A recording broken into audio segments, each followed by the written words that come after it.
बिस्मिल्लाहिर्रहमानिर्रहीम रब्बी इश्रह ली सदरी व यस्सिर मिन लिसानी यफ्क़हू क़ौली।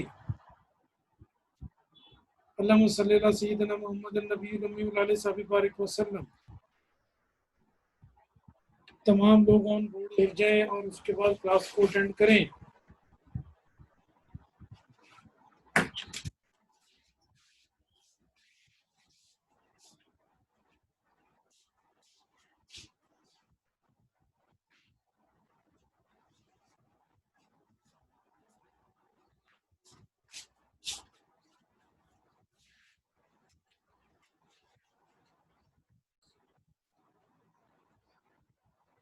आज हमारा टॉपिक है rule of law. Rule of law क्या होता है, इसके बारे में हमने डिस्कशन स्टार्ट करनी है।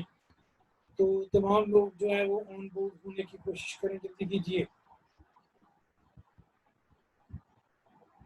All the people on board now, तमाम लोग ऑन बोर्ड हो जाएं।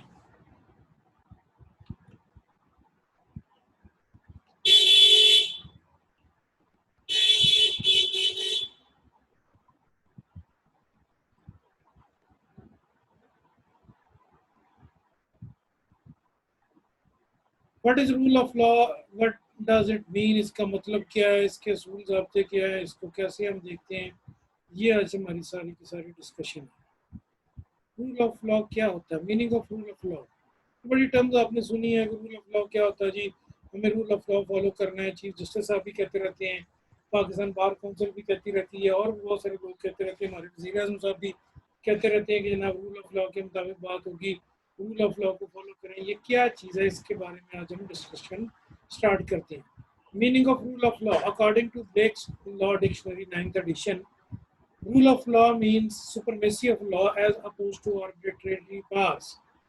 कि जो कुछ कानून में लिखा हुआ है उसको बुनियाद बनाया जाएगा, और जो इंसान के आर्बिट्रेटरी यानी उसके जो हैं स्वाबदीदी इख्तियारात, उनकी मुखालफत की गई है। किसी भी शख्स को स्वाबदीदी इख्तियारात इस्तेमाल करने की इजाज़त है जो कि पावर रखता है, लेकिन जिसको कॉन्स्टिट्यूशन ने पावर दी है। लेकिन इसके बावजूद फिर ये भी देखा जाएगा कि इन पावर्स के इस्तेमाल के ऊपर लॉ की क्या पाबंदियाँ है, कानून इस बारे में क्या कहता है, लॉ इस सिचुएशन में क्या किस तरह डील करने का मशवरा हमें देता है, कानून को कैसे हमने फेस करना। अगर रूल ऑफ लॉ की बात नहीं होगी फिर तो हर बंदा अपने इख्तियार माइट इज राइट करेगा, जिसकी लाठी उसकी बैठ। लेकिन पाकिस्तान की कॉन्स्टिट्यूशन में इसकी गुंजाइश नहीं है। वहाँ बड़ा वाज़ेह लिखा हुआ है कि रूल ऑफ लॉ के मुताबिक हमने बात करनी है और रूल ऑफ लॉ के मुताबिक ही बात होगी। इसके अलावा किसी की कोई हैसियत, कोई किसी किस्म की कोई हैसियत नहीं है। सिर्फ और सिर्फ रूल ऑफ लॉ के मुताबिक बातचीत की जाएगी। जो चीज़ लॉ में बयान की गई है वही हमारी बेस है, वही हमारी बुनियाद है। इसके अलावा हम किसी और चीज़ की तरफ तवज्जो देने के पाबंद नहीं और मानने के पाबंद नहीं हैं। आर्बिट्रेरी क्या चीज़ है, आर्बिट्रेरी से मुराद होता है कैप्रिशियस और इलॉजिकल, बगैर कोई जो है वो कहें कि लॉजिक के जो गुफ्तगू है, या जिसकी कोई सिर पैर ना हो, या ऐसा कोई मामला जिसके बारे में कोई बंदा अपनी ज़ाती राय को इस्तेमाल करे कानून के ऊपर, उसको तरजीह दे। इसकी कोई गुंजाइश कानून में मौजूद नहीं, और ना ही कॉन्स्टिट्यूशन ऑफ पाकिस्तान इसकी इजाज़त देगा। और चूँकि कॉन्स्टिट्यूशन बेस करता ही रूल ऑफ लॉ के ऊपर है, वहाँ क्लियर कट लिखा हुआ है कि everything will be based on rule of law, तो हमने यही सारा कुछ फॉलो करना है। आज इसके बाद है जी रूल ऑफ लॉ की एरिस्टोटल की क्या डेफिनेशन है, एरिस्टोटल इस बारे में क्या कहता है, वो सारी सूरत हाल क्या है, और उसके बाद इसको हम कैसे सारे का सारा मामला करेंगे। तो ये इसको भी देखा जाएगा, यहीं पर हम देखने लगे हैं। According to the Aristotle, rule of law means के जनाब रूल ऑफ डिवाइन और natural law as opposed to the rule of promulgated by human rulers. जो कानून अल्लाह का है यानी कुदरत का है या नेचुरल नेचर का है, उसके ऊपर बात की जाएगी, उसको बुनियाद बनाया जाएगा। और इंसान के ये ह्यूमन मेड जो ह्यूमन मेड रूलर्स का जो कानून है, या जो इंसानों का बनाया हुआ ये बादशाहों का बनाया कानून है, उसकी मुदाखलत की जाएगी। डिवाइन पावर्स अल्लाह ताला ने दी हैं कॉन्स्टिट्यूशन को, और वो पार्लियामेंट हमारी सर चश्मा है। जो पार्लियामेंट कानून बना के देगी उसकी बुनियाद के ऊपर हम बात करेंगे। ऐसा नहीं है कि मेरे ज़ाती ख्यालात जो है वो कानून की शक्ल इख्तियार कर लें, वो नेवर, इस तरह कभी नहीं होगा। अच्छा जी, इसमें बाज़ औक़ात जो कई रूलर्स बाद में आए कि उन्होंने अपने ज़ाती कानून को ही जनाब बना लिया कि जनाब नहीं, औरतों को वोट डालने की इजाज़त नहीं। नहीं जनाब, ये जितने भी लोग बूढ़े हैं इनको वोट डालने की इजाज़त नहीं, या जो एक ख़ास तबका है उसको वोट डालने की इजाज़त नहीं। तो चूँकि कॉन्स्टिट्यूशन ने पावर दी हैं पार्लियामेंट को, तो पार्लियामेंट ने जो लॉ बना दिया है वो लॉ बुनियाद होगा, उसकी बुनियाद पे या जिसको कोई रूलर उठ के कानून बनाने की शक्ल कर दे कि नहीं जी यहाँ पर तो मियां नवाज शरीफ का हुक्म चलेगा, नहीं जी यहाँ तो जरदारी स्टेट है जरदारी का हुक्म चलेगा, नहीं जी यहाँ पर तो जनाब वो सारे का सारा हुक्म चलेगा उसका। इमरान खान का तो ये कानून कोई नहीं है, ना इसको कोई मानेगा ना इसकी कोई हैसियत है। Rule of law according to Bracton, अब इसकी क्या सूरत है? ब्रेक्टन इस बारे में क्या कहता है? हमारे पाकिस्तान में कॉन्स्टिट्यूशन ने जमानत दी है रूल ऑफ लॉ की कि हम कानून के ऊपर पूरी तरह अमल दरामद करेंगे। In the 30th century he said that the world was governed by law. Humans, divine or king, was the subject to the god and to the law which because the law makes him king. तो अब इसमें जनाब जो सारी सूरत हाल है वो किस नौयत की तरफ हमारी इशारा करती है कि पहले दौर में जो होते थे बादशाह या सदर या वजीर आजम या मुल्क का जो सरबराह बन जाता था वो ही कानून होता था, वही लॉ था। क्या वही लॉ है? क्या वो लॉ हम मानने को तैयार हैं? क्या उस लॉ की तरफ हम पाबंदी करें? क्या उस लॉ को हम ओबे कर लें? इससे पहले तो ऐसा ही था और जो कहा जाता था बादशाह का हुक्म वो कानून बन जाता था। जैसा कि एक पुरानी कहावत है कि एक बादशाह ने फांसी का फंदा तैयार किया तो एक मुलजम जो था, मुजरम जिसको सजा देने लगे, तो फंदा छोटा था और उसकी गर्दन बड़ी थी। तो उसके बाद बादशाह ने क्या किया जी कि चलो ये फंदा बड़ा है तो गर्दन इसकी छोटी है, कोई और छोटी गर्दन वाला पकड़ लो। तो जिसका कोई जुर्म नहीं भी था वो भी जो था वो इस जिम्मे में आ गया, वो भी इस सारे मामले में आ गया। और उसके बाद इसकी जो सारी सूरत हाल थी उसमें अब ये नहीं आप कर सकते, जो कानून अल्लाह का है, जो हुक्म अल्लाह ताला की ज़ात ने दिया है सिर्फ उसी को हम मानेंगे, उसके अलावा कोई बंदा जो है वो हमारे लिए काबिल कबूल नहीं। ना हम उसकी बात मानने को तैयार हैं, ना उसका कानून मानने को तैयार हैं। कानून वही है जो पार्लियामेंट ने बना दिया, कानून वही है जिसकी पार्लियामेंट ने इजाज़त दे दी, कानून वही है कि जिसको पार्लियामेंट जो है वो कहती है कि आपके पास इख्तियार है। पहले दौर में, यहाँ से मैं बात कर रहा हूँ फ्रॉम हियर, कि पहले दौर में इंसान को खुदा का अवतार नाउज़ बिल्लाह समझा जाता था और बादशाह को, लेकिन अल्लाह ने क्लियर कट बता दिया कि ज़मीन के अंदर इंसान अल्लाह का अवतार नहीं बल्कि अल्लाह का नायब है, सब ऑर्डिनेट टू अल्लाह। अल्लाह के हुक्म की तमील करने के लिए उसे मुल्क में हुक्म दिया गया कि तुम ये तमील करो मेरे ऑर्डर की, मेरे ऑर्डर इस तरह वे करो। फिर वो सूरत आल इमरान की बड़ी फजीलत वाली आयात है, बिस्मिल्लाहिर्रहमानिर्रहीम, कुलिल्लाहुम्मा मालिकुल मुल्क तुतियल मुल्क मन तशा व तंजिउल मुल्क मिम्मन तशा व तुइज़्ज़ु मन तशा व तुज़िल्लु मन तशा बियदिकल खैर इन्नका अला कुल्लि शैइन क़दीर तुलिजुल लैला फिन नहारि व तुलिजुन नहारा फिल लैल व तुखरिजुल हय्य मिनल मय्यित व तुखरिजुल मय्यित मिनल हय्य व तर्ज़ुक़ु मन तशा बिगैरि हिसाब इन्ना रब्बका कुल्ली शैइन क़दीर। ये सारा आयत जो है यहाँ पर अल्लाह ताला की ज़ात ने ये मामला क्लियर कर दिया है कि भाई कौन हुक्म मानने का पाबंद है और कौन किसके ऊपर मैं किसको बादशाही अता करता हूँ। अल्लाह कहता मेरी मर्जी है, मैं जिसको चाहे बादशाही अता करता हूँ। तो अल्लाह के हुक्म के मुताबिक अगर ट्रंप भी बादशाह बना है तो ट्रंप जो है वो अपनी मर्जी से नहीं बना, वो बेशक कहता है अल्लाह के हुक्म के तहत बना है, क्योंकि अल्लाह ने कहा मैं बादशाही अता करता हूँ, मेरे अलावा कोई है नहीं, तमाम बादशाहियाँ और तमाम इज़्ज़तें अल्लाह की तरफ से हैं। अगर इमरान खान आई के बादशाह बना है तो इसको आई के को भी बादशाह इमरान खान को भी इसी ने अल्लाह ने बनाया, और अगर नवाज शरीफ बादशाह बना था तो नवाज शरीफ को भी बादशाह या वज़ीर आज़म अल्लाह ने बनाया था। और जरदारी को भी ये नहीं है कि भाई वो ये अपनी मर्जी से बन गए, अल्लाह ताला ने इनको इख्तियार दिए थे।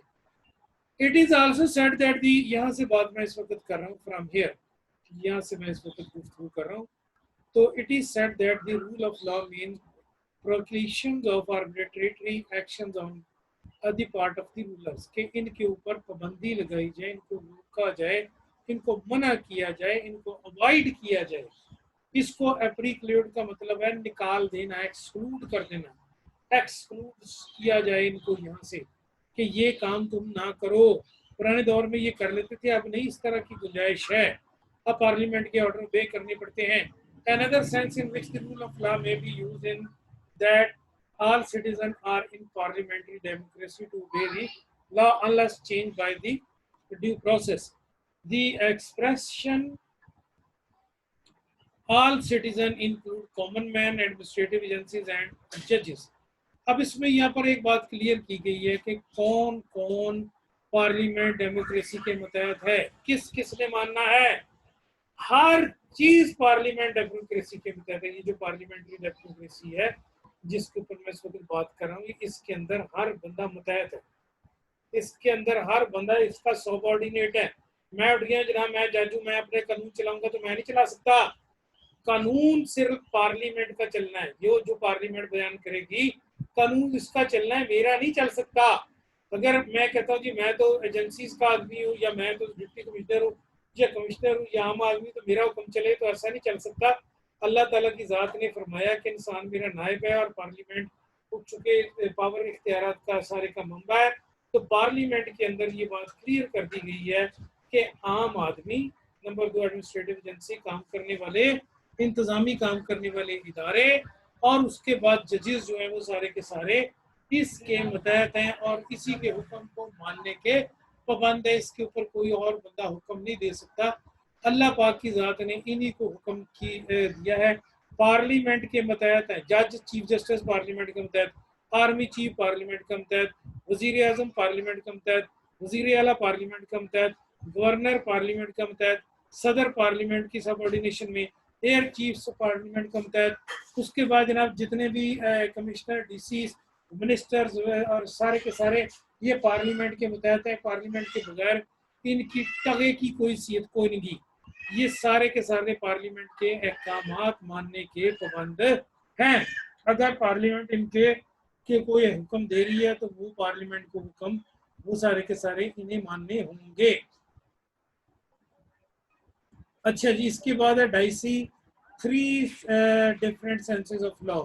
डाइसी ने इनकी 3 तरह डायमेंशन से 3D 3 डायमेंशन से इसकी सारी की सारी सूरत हाल बयान की है। First sense, that no man is punishable except for a distinct breach of law established in the ordinary law manner before the ordinary court of the land.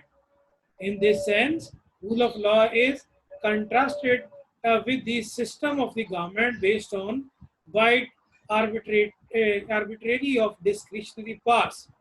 अब इसमें क्या सारी सूरत हाल है। यहाँ पर डाइसी ने हमें बताया कि तमाम इंसान पार्लियामेंट के सामने बराबर हैं। कुछ अर्सा पहले जब नवाज शरीफ के ऊपर सुप्रीम कोर्ट में पेश होने के लिए ऑर्डर दिए तो उसकी बेटी उठ के खड़ी हो गई और उसने वहां पर रावलपिंडी में तकरीर की कि जनाबे वाला मुझे ये बताइए अवाम को इकट्ठा करके कि आप चाहते हैं कि आपका वजीर आजम जो है वो पार्लियामेंट का जो हेड है वो उठ के खड़ा जाके सुप्रीम कोर्ट में पेश हो। और वो कौन होती है टगे की औरत। चंद दिन पहले वजीर आजम की बहन को बुलाया, सलीमा खान को, वहां पर उन्होंने लीमा खान को हाँ भी पैसे बताए कहाँ से आए, 70 रुपये है, इसको डिक्लेयर कर, दुबई की प्रॉपर्टी कहाँ से आई है। तो वजीर आजम की बहन को वहां पर अब जनाब बंदे इकट्ठे करके चली जाए और कहे मैं तो वजीर आजम की बहन को मैं तो जवाबदेही कोई नहीं। ऐसा नहीं हो सकता। जरदारी का लौंडा जो है अभी आजकल बहुत टप रहा है कि जनाब ये काम है, वो काम है, इस तरह है, वो है। हर बंदे को अदालती कवानीन के सामने, पार्लियामेंट के बनाए गए कवानीन के सामने सर झुकाना है। अगर सर नहीं झुकाएगा तो पार्लियामेंट नहीं चल सकती, मुल्क नहीं चल सकता। यहाँ पर किसी के पास डिस्क्रिशनरी पावर्स नहीं है।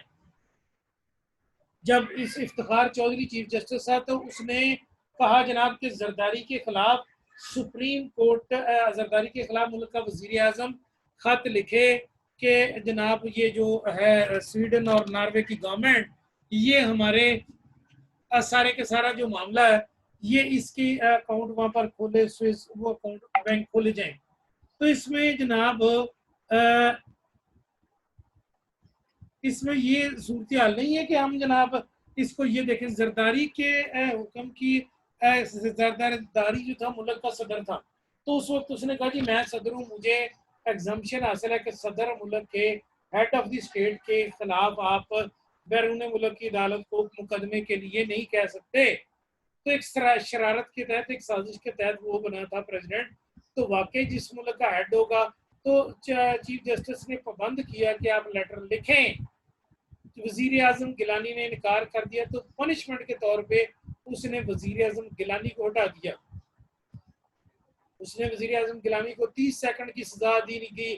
तो जैसे ही अदालत में वो आया, तो उसके बाद जनाब वहाँ पर था मौजूद एतजाज हसन, उनके वकील, उनके अटॉर्नी। तो आपको पता है कि सुप्रीम कोर्ट में जब केस जाता है तो 2 केस वकील करने पड़ते हैं। एक वकील जो आपकी फाइलिंग करता है, दूसरा वकील जो आपका केस लड़ता है, आर्गुमेंट देता है। एक वकील नहीं वहां चलता। सुप्रीम कोर्ट में आपको 2 वकील करने पड़ते हैं।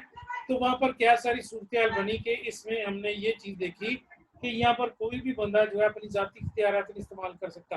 तो रूल ऑफ लॉ ये कहता था कि भाई जरदारी के खिलाफ केस का वो लिखा जाए लेटर, और वजीर आजम पाकिस्तान इनकारी था।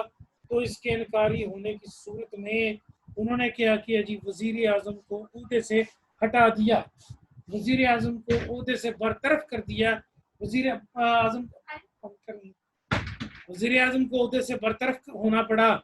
तो इसमें ये चीज़ बड़ी इंपॉर्टेंट है कि अगर बंदा कोई कहना नहीं मानेगा तो उसकी जो है वो वजीर आजम, उसमें उसकी कोई गुंजाइश नहीं उसको सजा के तौर पे। अच्छा, इसमें ये चीज़ है कि जो रूल ऑफ लॉ से अपोजिट चीज़ क्या, अपोजिट चीज़ से मुराद होती है रूल ऑफ लॉ से कि भाई हमारा जो मुल्की कवानीन है वो हावी हैं, वो बड़े हैं, या कि मुल्क का जो है ये वजीर आजम वो बड़ा है। मुल्की कवानीन बड़े हैं, ये अदालतें बड़ी हैं, या कि पार्लियामेंट बड़ी है। तो क्लियर कर दिया जाए पार्लियामेंट बड़ी है। कॉन्स्टिट्यूशन ने पार्लियामेंट को इख्तियार दिए। पाकिस्तान में ये कोर्ट्स को हक हासिल है, उनकी पावर में शामिल है कि अगर कोई गैर कानूनी कानून पार्लियामेंट बनाएगी, कोई सूबाई असेंबली, कोई वफाकी असेंबली, तो वो उसके खिलाफ स्टे ऑर्डर न सिर्फ देंगे बल्कि उस कैसे कानून को बनने से रोका जाएगा। इस वक्त मैं यहां से बात कर रहा हूँ फ्रॉम हियर। सेकंड सेंस, एक बंदे को मैंने पनिश किया था, तैमूर गिलानी को, वो मेरे ख्याल दोबारा शामिल हो गया है, उसको इस्लाम की वजह से बैठने की इजाजत मिली है। सेकंड सेंस जो है, every man whatever of his rank or condition is subject to ordinary law of the land and amenable to the jurisdiction of ordinary courts, equality before law, no man is above the law। दूसरी चीज है, एक तो ये है कि किसी बंदे को सजा नहीं दी जाएगी कि जनाब वो कानून की पासदारी नहीं कर रहा। कोई बंदा काबिल सजा नहीं है जब तक वो कानून की पासदारी से इनकार करे। ये पहला सेंस है। दिस वन लिखा हुआ है, नो मैन इज पनिशेबल, किसी बंदे को सजा नहीं दी जाएगी except for this testing breach of law, जब तक वो कानून शिकनी नहीं करता। इसका मतलब ये है कि अगर उसने कानून शिकनी किया तो सजा दें, और रिश्तेदार भी हो तो सजा दें। इसमें कोई लॉ स्टेट का उसे सपोर्ट नहीं करेगा। इसे लॉ का कोई स्टेट का लॉ उसे सपोर्ट नहीं करेगा। सेकंड क्या है कि हर बंदा अदालत के सामने बराबर है, और उसके बाद सर झुकाना हो गया। Every man is whatever of his rank or condition subject to ordinary law of the land amenable top to the ordinary courts। अदालत के सामने हर बंदे को झुकाना होगा। नवाज शरीफ की लड़की ये नहीं कह सकती, जरदारी का लड़का ये नहीं कह सकता, इमरान खान की बहन ये नहीं कह सकती कि जनाब मैं तो कानून से बाबू। नो, वजीर आजम को भी कानून में पेश होना होगा। और मिसाल कायम की थी नवाज शरीफ ने अदालत के सामने पेश होके, मिसाल कायम की गिलानी ने अदालत के सामने पेश होके, पर भगोड़ा तो वहां से वो मुशर्रफ भागा, वरना बाकी सब लोगों ने अदालत के सामने पेश हुए। इमरान खान भी अदालत के सामने पेश हुआ। तो अदालत को आपको ओबे करना होगा। आप अदालत को ओबे किए बगैर अपना काम नहीं चला सकते। अगर आप अदालत को ओबे किए बगैर अपना काम चलाने के चक्कर में है तो ये जनाब इस तरह मुमकिन नहीं हो सकेगा। ये आप नहीं कर सकते। इसके लिए आपको अदालत के इख्तियारात के अंदर ही रहना होगा। सीआर साहब, कई लोगों को लिंक नहीं मिल रहा, उनको लिंक भेजें, वहां पर क्या मसला है उनका चेक करें। थर्ड, पहला क्या है, किसी बंदे को सजा नहीं होगी जब तक कानून ना तोड़े। दूसरा क्या है कि हर बंदा कानून की नजर में बराबर है, कानून से बालातर कोई नहीं। आर्मी चीफ भी जो है वो झुके हैं, बाजवा भी झुका, जनरल बाजवा भी झुका कोर्ट के सामने। जुडिशरी ने कहा कि मैं इसकी अपॉइंटमेंट नहीं होनी देनी हमने। इसका यह मतलब नहीं कि जुडिशरी आर्मी चीफ की अपॉइंटमेंट के खिलाफ है, नहीं। उन्होंने कहा इसके लिए कॉन्स्टिट्यूशन में फ्लॉ है, आप कानून बनाए तो गवर्नमेंट ने कानून बना के दिया कि इस कानून के तहत हम जो है वो इनको दे रहे हैं extension. Number third, the general principle of British Constitution, especially the liberties of individuals such as personal liberties, freedom of speech, and freedom of public meeting are the result of judicial decision in particular cases. चंद दिन पहले एक anchor ने जो है वो drama किया कि जनाब मुझे अगवा कर लिया गया, और उसके बाद उसने आके जनाब फौरी तौर पे अपने चैनल पे कहा कि अब जरा सेंटेंस सुनिए गौर से।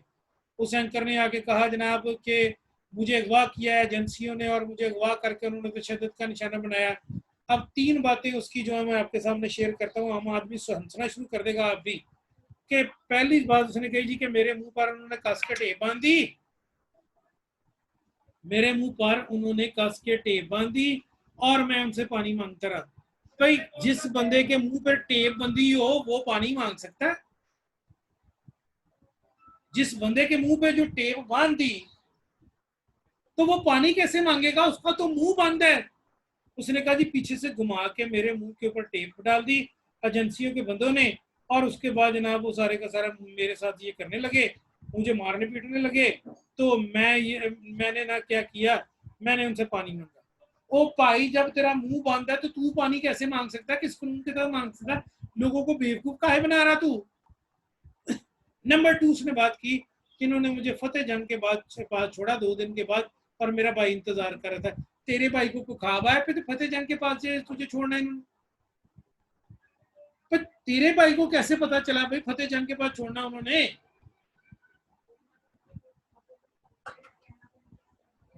अदालत के सामने, और 2 दिन बाद तुझे छोड़ना अदालत के सामने, अब बात तो करें।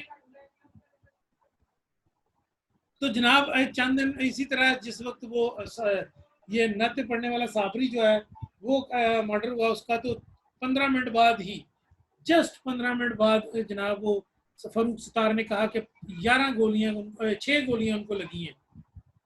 फिर अभी तो पोस्टमार्टम ही नहीं हुआ लाश का, तुम्हें कैसे पता चल के 6 गोलियां लगी उसको? 6 गोलियां उसको लगी, तुझे कैसे पता चल गया?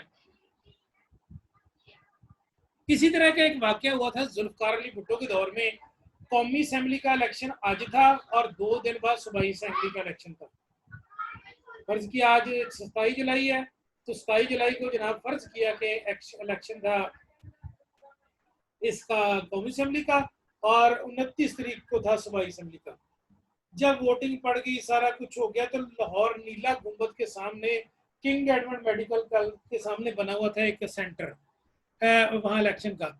वहां पर जब शाम को नतीजा अनाउंस होना था तो कौमी असेंबली के लोगों का होना था, क्योंकि सूबाई असेंबली का तो अभी इलेक्शन हुआ ही नहीं था, वो तो 2 दिन बाद होना था। तो वहां पर जो प्रिजाइडिंग अफसर था उसने सूबाई असेंबली का नतीजा पहले ही निकाल के, तो वहां पर थे मोहतरम अल्लाह उनकी मगफरत फरमाए मौलाना न्याजी, उनको पकड़ा दिया कि जनाब यहाँ से सूबाई असेंबली में ये बंदे जीत गए। उन्होंने नतीजा पकड़ते देखा है, उन्होंने अपना सिर पकड़ लिया, उन्होंने कहा भाई भाई सूबाई असेंबली का तो इलेक्शन ही नहीं हुआ, तो एमपी तो बना ही कोई नहीं, तो यहाँ तो एमएनए के वोट पड़े, तो तुमने सूबाई असेंबली का इंजेक्शन कैसे कर लिया? तो पता चला इस इलेक्शन में धांधली करवा रहा था जेड भुट्टो धांधली करवा रहा था। तो फिर यहाँ से तहरीक निज़ाम मुस्तफा चली। तो ये है कि जब झूठ होता तो झूठ के सिर पैर नहीं होते। तो यहाँ पर बात क्लियर होनी चाहिए कि जब तक आप ये चीज नहीं करेंगे कि आप लोगों को सच नहीं बताएंगे, तो सच बोले बगैर तो गुजारा कोई नहीं। तकरीबन 1:30 का टाइम हो गया है ब्लॉक की मीटिंग, अब ना कोई जा सकता है ना कोई आ सकता है। अच्छा जी, बात को आगे बढ़ाते हैं जनाब। अब इसको हम कैसे चलाएंगे? Effects of the theories of law. 3 बातें हुई, 3 चीजें डाइसी ने बताई। कि किसी बंदे को सजा नहीं दी जा सकती जब तक वो कानून ना तोड़े। नंबर 2, हर बंदा कानून के सामने बराबर है। और नंबर 3 के इंसान की जो आज़ादियाँ हैं, शख्सी आज़ादियाँ, तकरीर की आज़ादी और मीटिंग की आज़ादी, इसके ऊपर तहफ़्फ़ुज़ किया जाएगा इन तीनों का। नंबर 2 है theories of law. Theories of law क्या बताती हैं? दी थ्योरीज में इन्फ्लुएंस लेजिस्लेचर्स। ये थ्योरियाँ जो है ये असरअंदाज होती हैं कानून साजी के ऊपर। इन थ्योरियों ने, ये जो भी हमने 3 थ्योरियाँ पढ़ी कि इंसान तमाम बराबर है। नंबर 2, कानून किसी को सजा नहीं देगा जब तक वो जुर्म नहीं करता। और नंबर 3, उसकी आज़ादी इज़हार, आज़ादी मूवमेंट, इन पे कोई पाबंदी नहीं लगाई जा सकती। नंबर इसमें पहली चीज़ है कि जब आपने कानून बनाना है तो आपने इन तीनों बातों की तरफ देखना है। मैं एनोटेट करने लगा हूँ, अगर किसी ने किसी किस्म की भी हरकत कोई की बीच में से तो मैं उसका बुरा हाल करूँगा। नंबर 1,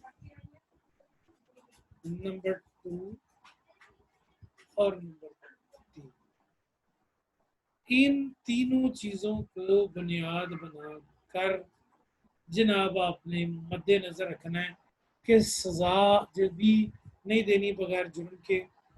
नंबर 3, सारे लोग आवाम के सामने बराबर हैं। और नंबर 3, उसकी आज़ादी का भी ख्याल रखना है।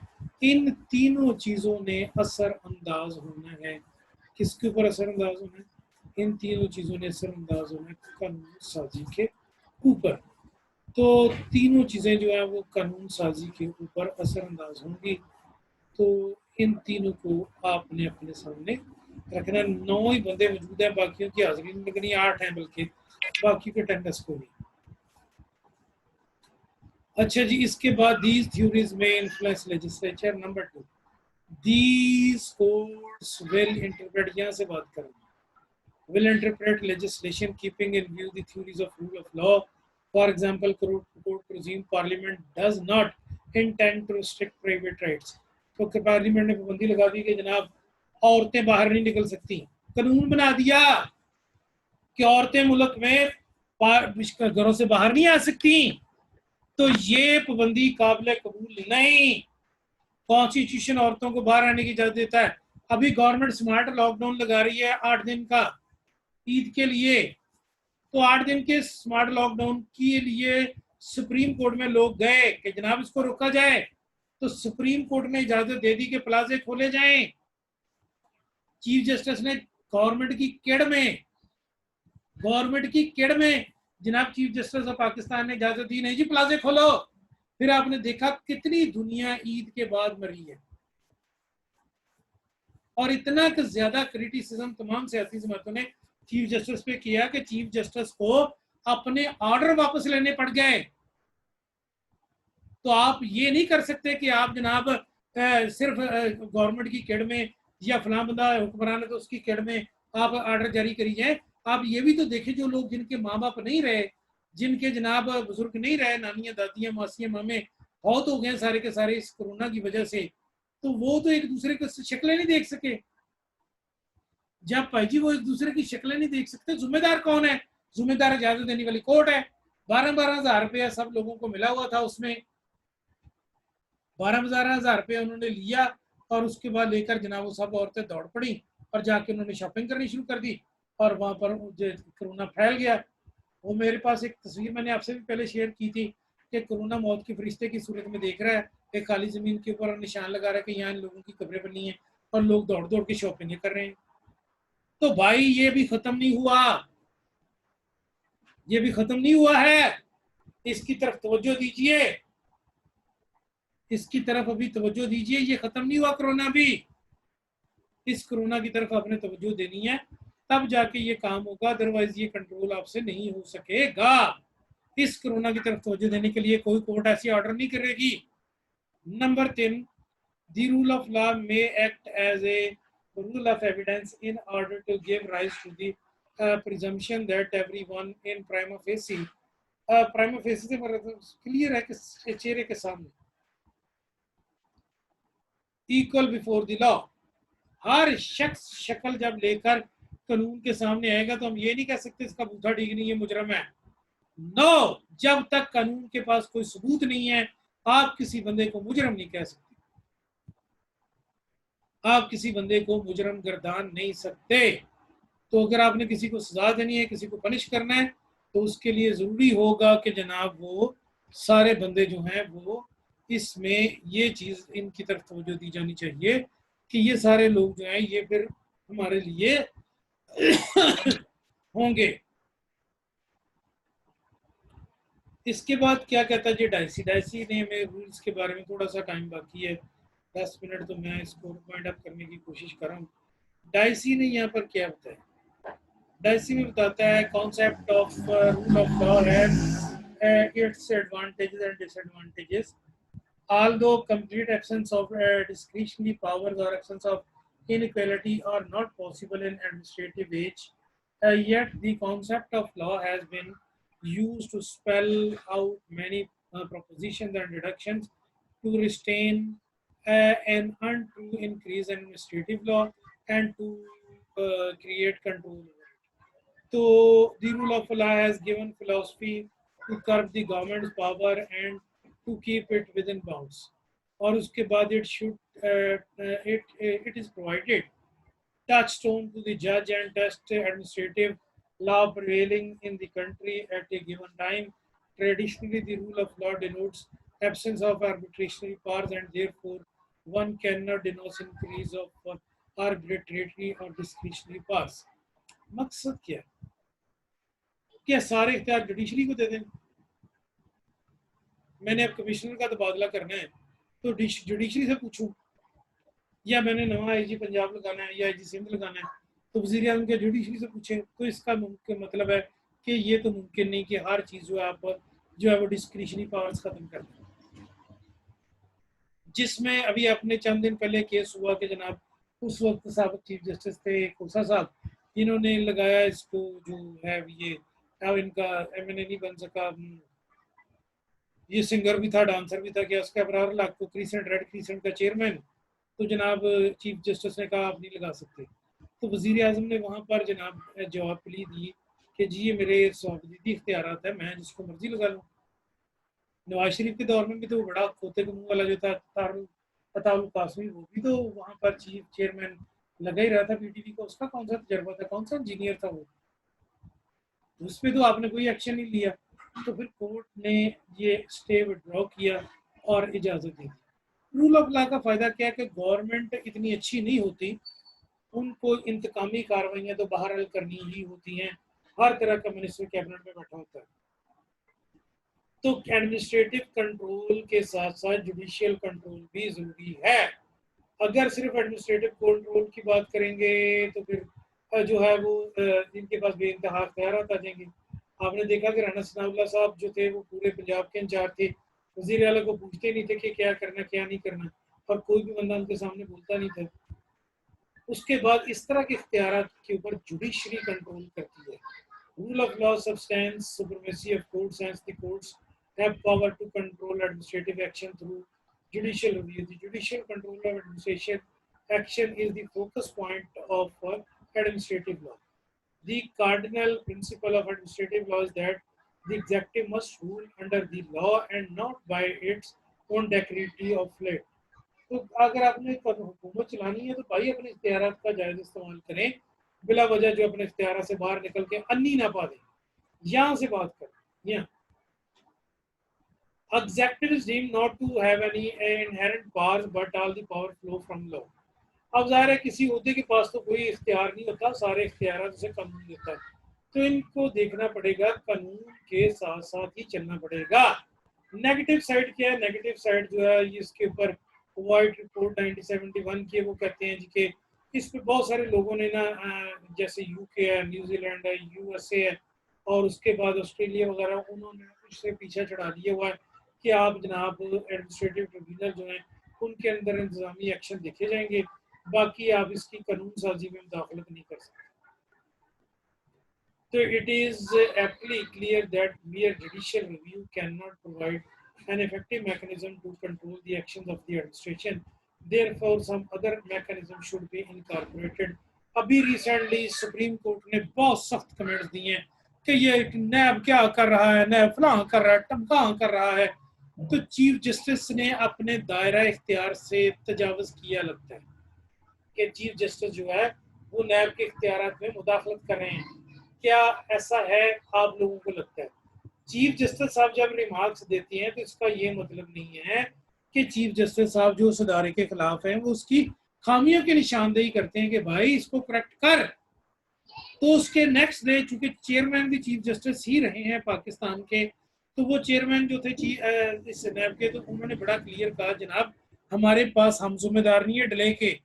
जब हमारे पास कोई केस नैब में आता है तो कम से कम 50 गवाह चाहिए हमें, 50 कानूनी शहादत के तहत 50 बंदे गवाही दें कि हमने जुर्म होते देखा है। तो 50 बंदों का अगर आप डेली एक दिन रिकॉर्ड करेंगे तो 50 दिन तो कम से कम गवाही के रिकॉर्ड हो जाएंगे। फिर उनके बाद मुखालिफ की उसके ऊपर बहस है, तो 90 दिन में हम कैसे मुकम्मल कर लें किसी भी केस को? थैंक यू सो मच, काम खत्म हो गया। आप लोग जो है वो इसकी तरफ तवज्जो दें, और उसके बाद जनाब ये सारा मामला जो है इसकी तरफ देखा जाना चाहिए। खैर मैं बात आपसे कर रहा था कि इसको हम सारे को इसी अंदाज में देखेंगे। तो चीफ जस्टिस जो थे उन्होंने इसकी बात क्लियर की कि जनाब ये जो रूल ऑफ लॉ है, एज नैब के सदर ने, कि कम से कम 120 अदालतें या 150 अदालत हमें और चाहिए जो हमारी हेल्प कर सके। अगर वो हेल्प नहीं कर सकेगी, अगर वो हमारी कानून के अंदर मदद नहीं कर सकेगी, तो हम कैसे चलाएंगे इसको? हम इसको नहीं चला सकते। तो फिर इसलिए इस सारे काम की तरफ तवज्जो देने की जरूरत पेश आ गई कि अगर आपने कानून चलाना ही है, अगर आपने रूल ऑफ लॉ इम्प्लीमेंट ही करना है, तो फिर इसका रूल ऑफ लॉ की इम्प्लीमेंटेशन इस तरह कीजिए कि नैब जो है उसके पास ज़्यादा जज हों, कम से कम 120, 200, 300 अदालतें हों। वहाँ पर इस वक्त हर नैब की अदालत में तकरीबन आप कह लें जी कि नैब की हर अदालत के पास इस वक्त कितने केस हैं? इस वक्त 50 केस हैं, 50 केस, 50। नैब की हर अदालत के पास 50 केस हैं। तो 50 केसेस में हम सारे के सारे अगर मुदाखलत करनी शुरू कर देंगे तो बड़ा काम खराब हो जाएगा। और इन 50 जो केसेस हैं इसकी तरफ तवज्जो दी जानी चाहिए, इसकी तरफ देखा जाना चाहिए। तो जज के पास कम केस होंगे तो वो ज़्यादा बेहतर सुन सकता है, जज के पास ज़्यादा केस होंगे तो वो नहीं सुन सकता। तो इसके लिए अगर आपने तवज्जो देनी है, इसकी तरफ अगर आपने देखना है, तो आप इस तरीके से कीजिए कि अदालतों की तादाद बढ़ाइए, फिर हमें कर्ज कीजिए अगर हम काम नहीं करते तो। लेकिन इससे पहले आप ये कहें जनाब इतनी देर में फैसला करें, वो नहीं हो सकता। तो चीफ जस्टिस साहब जब कोई कमेंट देती है तो इसका ये मतलब नहीं है कि वो गवर्नमेंट के खिलाफ है, गवर्नमेंट इस पर ऐसी फौरी तौर पर रिएक्ट करती फिरे। ये क्या बात होगी? ओ यार, वो चीफ जस्टिस है, उन्होंने गवर्नमेंट को ऑब्जर्व नहीं करना, उन्होंने देखना नहीं कि आप अपने इख्तियार से कहाँ तजावुज कर रहे हैं, उन्होंने चेक नहीं करना कि आपके इख्तियार कहाँ खत्म हो रहे हैं और कहाँ से आप किधर की तरफ जा रहे हैं। तो इसकी तरफ तवज्जो देने की जरूरत है। चीफ जस्टिस के कमेंट्स को पॉजिटिव सेंस में लिया जाए। हो सकता है कभी उससे में कमेंट्स दे दें। ये नहीं है कि सारे वकील जो वहां पर चीफ जस्टिस के पास पेश हो रहे हैं या सुप्रीम कोर्ट में पेश हो रहे हैं वो सारे के सारे हाजी हैं। नहीं, सारे हाजी नहीं है। वो सारे के सारे जो हैं वो क्लाइंट की तरफ से कुछ पेश होते हैं, कुछ गवर्नमेंट की तरफ से पेश होते हैं। तो गवर्नमेंट उसके ऊपर संजीदा एक्शन लेना चाहती है, देखना चाहती है कि इस सारे का क्या मतलब है, इस सारे मतलब को फिर वो कैसे टैकल करने। तो इस सारे मतलब को गवर्नमेंट ने एक अपने तरीके से टैकल करना है। गवर्नमेंट के वसाइल महदूद है, लामहदूद वसाइल नहीं है उसके पास।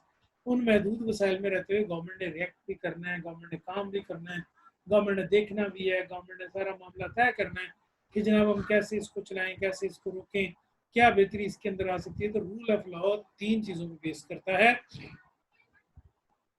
नंबर 1 कि हर बंदा जो है वो कानून की नज़र में वो क्या है, वो इनोसेंट है जब तक उसको कोई जुर्म ना करे, कानून ना तोड़े। नंबर 2, कानून की नज़र में हर बंदे की हैसियत बराबर है और वो अदालत के सामने पेश होगा। और नंबर 3, कॉन्स्टिट्यूशन ने लिबर्टीज़ जो दी हैं उनकी किसी सूरत को माली मुमकिन नहीं। तो अभी इसमें मैं देखा था कि मीटिंग की कॉन्स्टिट्यूशन की जो है आज़ादी, उसके ऊपर सुप्रीम कोर्ट ने कहा था जी कि इनके ऊपर लॉकडाउन ना लगाया जाए।